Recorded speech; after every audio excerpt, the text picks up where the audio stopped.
China is on its way up in the world.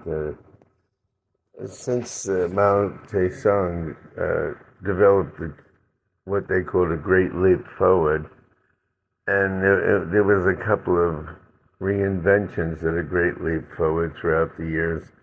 It had to do with getting China to be into the modern world and to be a manufacturing and a productive community rather than a farming and rural type of community that it was in the 1950s and whatever. And since then, China has made huge advancements in manufacturing, in military, and becoming a superpower.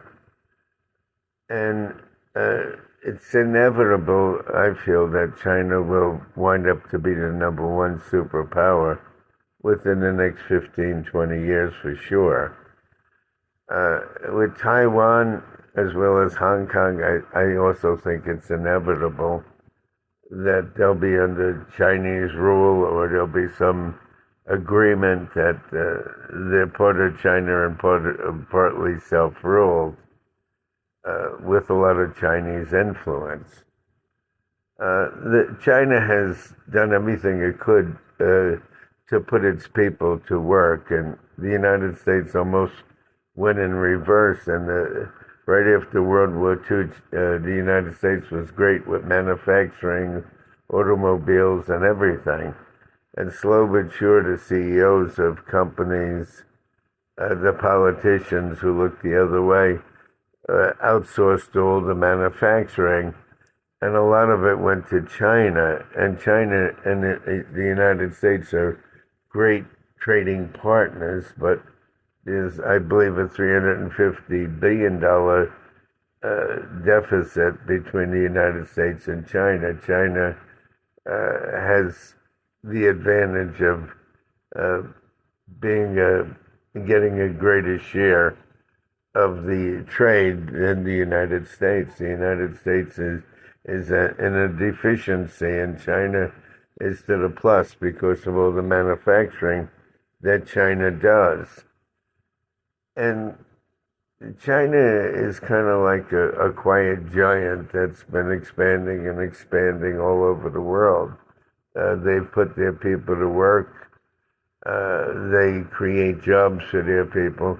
And the United States has almost been going the other way. So to me, it's inevitable that China will probably be the number one superpower. And we hope that there's not a huge conflict between China and the United States. I think that they're actually beneficial to each other in a strange way. And I know my own experience with Chinese people, you know.